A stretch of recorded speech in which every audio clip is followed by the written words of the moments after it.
தரமான பிஓபிஎஃப் சிஸ்டர்னே கேட்டு வாங்குங்க. தரமான பிஓபிஎஃப் ஜெஸ்டா. தரமான பிஓபிஎஃப் ஜெஸ்டா. தேநீரின் உன்னத கிளை. அரசியல்வாதிகள் மீதான மக்கள் எதிர்ப்பு தொடர்பில் மக்கள் விடுதலை முன்னணியின் சிரேஷ்ட உறுப்பினர்கள் இருவர் கருத்து தெரிவித்தனர். மந்திரிவருண்ட கம்மல்ட அන්න බෑ. மந்திரிவரு லோக හොරු වෙලා ඉන්නේ.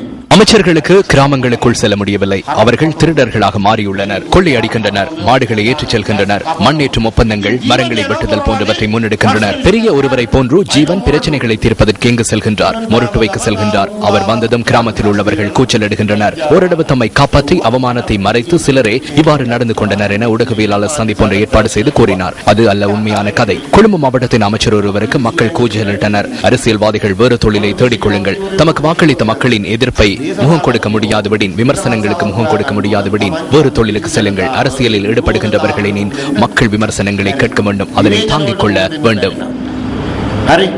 දේශපාලනය කරනවා නම් ජනතාවගේ විවේචන ඇහෙන්න ඕන, පුළුවන් වෙන්න ඕන, දරා ගන්න පුළුවන් වෙන්න ඕන. පාර්ලිමේන්තු මන්ත්‍රීවරයෙකුට ජනතාව පහර දීපු තැන ඉඳන් அம்பாறையில் பாராளுமன்ற உறுப்பினர் ஒருவர் மீது தாக்குதல் மேற்கொண்ட நாள் முதல் பல்வேறு அமைதியின்மைகள் ஏற்பட்டன. நேற்று ராகமை, மொரட்டுவை ஆகிய பகுதிகளில் இடம்பெற்றுள்ளன. அரசாங்கம் மீண்டும் மக்களுக்கு பொய் கூறியுள்ளது. மக்கள் பாதிப்புக்குள்ளாவதற்கு எதிர்ப்பு தெரிவிக்கும் வகையில் இந்த தேர்தலை பயன்படுத்த தயாராக உள்ள இந்த சந்தர்ப்பத்தில் அரசாங்கம் மக்களின் பிரச்சனைகளை முடக்குவதற்கு முயற்சிக்கும் இந்த சந்தர்ப்பத்தில் மக்கள் அதற்கு எதிராக ஒன்று சேர்ந்துள்ள சந்தர்ப்பத்திலேயே இந்த தேர்தல் நடைபெற உள்ளது. அதற்காக நாட்டின் அரசியலை அரசாங்கம் கொண்டு செல்லும் நடவடிக்கைகளுக்கு எதிராக மக்களை ஒன்றிணைக்கும் தேர்தலாக மாகாண சபை தேர்தலை மாற்றவே நாம் செயற்பட்டு வருகிறோம். එරෙහිව ජනතාව පෙළගස්සන මැතිවරණ බවට පළාත් සභා මැතිවරණ ඉදිරියේදී පත් කරන්න තමයි අපි කටයුතු කරමින් තියෙන්නේ.